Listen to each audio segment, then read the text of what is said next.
This is the Heybike Race Max electric bike, a clean, modern-looking ride with 27.5-inch wheels, a high-step frame, and a battery tucked into the down tube that gives it a sleek silhouette.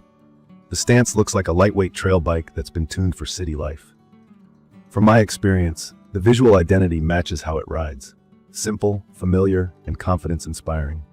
I put in time commuting, running errands, and taking it along gravel paths after work. I was a little skeptical at first because budget e-bikes can be hit or miss, but this one gave me a solid first impression during assembly. The frame and fork arrived straight, the paint was even, and the wiring was tidy, though it's routed externally. I recommend checking every bolt after you build it, especially the stem, rotors, and the quick release on the front wheel. Once dialed, nothing rattled, and the bike stayed quiet over bumps. Key features that stand out for me are the 750-watt peak rear hub motor, the 600-watt-hour removable battery, the 27.5-inch tires with a versatile tread, a lockable front suspension fork, Shimano 7-speed shifting, and mechanical disc brakes.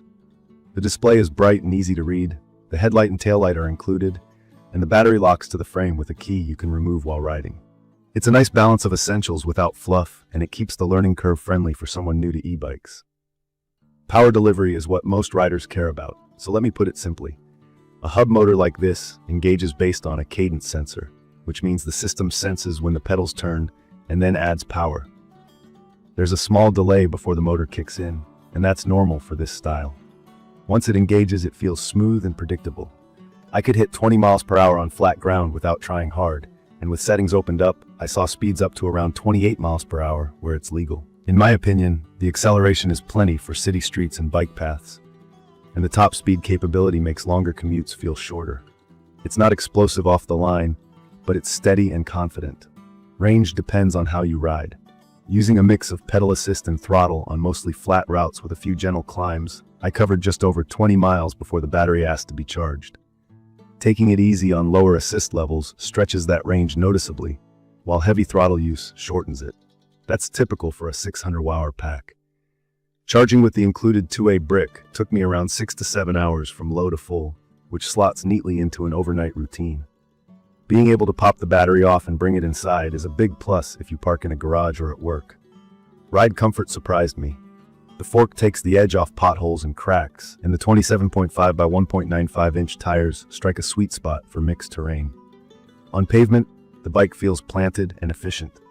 On light gravel and packed dirt, the tread finds grip without feeling sluggish back on the road. I liked running the fork open for rougher paths, then flipping the lockout when I wanted a more direct road feel. Steering is predictable, and the bike changes direction without drama. It's not a featherweight at 52.9 pounds, so carrying it upstairs isn't fun, but once rolling it feels nimble for its size. The Shimano 7-speed drivetrain works as expected. Shifts are clean, the trigger shifter is intuitive, and the gear range covers slow climbs and quick cruising. On hills, I'd call performance respectable rather than thrilling. Gentle to moderate grades are fine when you pair a sensible gear with pedal assist. On steeper climbs, you'll still work. From my experience, that's standard for a hub motor at this level. If your daily route is steep and long, you might want something with stronger sustained torque or a mid-drive. If your routes are flat to rolling, you'll be happy. Braking is handled by mechanical disc brakes. They're simple to maintain, easy to adjust, and they stop me cleanly and without squeal. Hydraulic brakes offer a lighter lever feel and more power, especially on long descents. But for a commuter and light trail bike at this price, the mechanical setup is acceptable and safe for the speeds I reached. I'd check pad wear every few weeks and make small cable adjustments to keep the bite point consistent. Ergonomics are friendly. The saddle height range is generous, the cockpit feels neutral, and I settled into a comfortable posture after a few tweaks. I'm sensitive to numb hands on some bikes, but the bar height and reach here kept my weight balanced. The max rider rating is 300 pounds, which is helpful for a wide range of bodies and for folks who carry a loaded backpack or groceries. I do wish fenders came in the box because wet roads will spray your back and shoes, so I'd add fenders and a rear rack if you plan to commute daily. The display is readable under bright sun and gives speed, battery level, and assist info at a glance. I'd love a battery percentage readout for finer control of range, but the bar system is workable once you learn how the bike sips power at each assist level. The lights are bright enough to be seen and to help you be aware of what's ahead on low-lit streets, though a standalone helmet light is never a bad idea. It's perfect for riders who want a reliable daily ride without overcomplicating the tech, and for anyone who wants to explore park paths or gravel connectors on weekends. From my experience, the Race Max bridges those two worlds well. I like how normal it feels to pedal with the motor off, and how it wakes up to help the moment I ask for assist. The simplicity also makes it easier to teach a family member who's never tried an e-bike. I'd recommend this for first-time e-bike buyers who value straightforward controls, commuters with mostly flat routes who want the flexibility of throttle and pedal assist, and recreational riders who split time between pavement and smooth trails.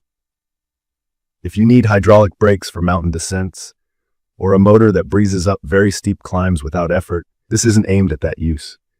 If you want a dependable, enjoyable, clear-value e-bike that nails the basics, this fits well. In my opinion, the value proposition is strong because it combines a capable motor, a real 600 watt-hour battery, useful lights, a good wheel and tire size, and a comfortable geometry that works for many riders. The compromises make sense. Mechanical brakes to keep costs down, a cadence sensor that's a touch delayed but predictable, and no fenders, so you can choose your own. None of those block me from enjoying the ride or trusting it for weekday errands. In conclusion, the Heybike Race Max electric bike is a practical, enjoyable companion that feels familiar on day one and better as you learn its rhythm. It's quick enough to make commutes shorter, comfortable enough to keep you relaxed, and sturdy enough for daily use. If you want the core e-bike experience without chasing exotic parts, this is a smart pick. I will post full information about the Heybike Race Max electric bike for adults in the comments section. See you in the following videos.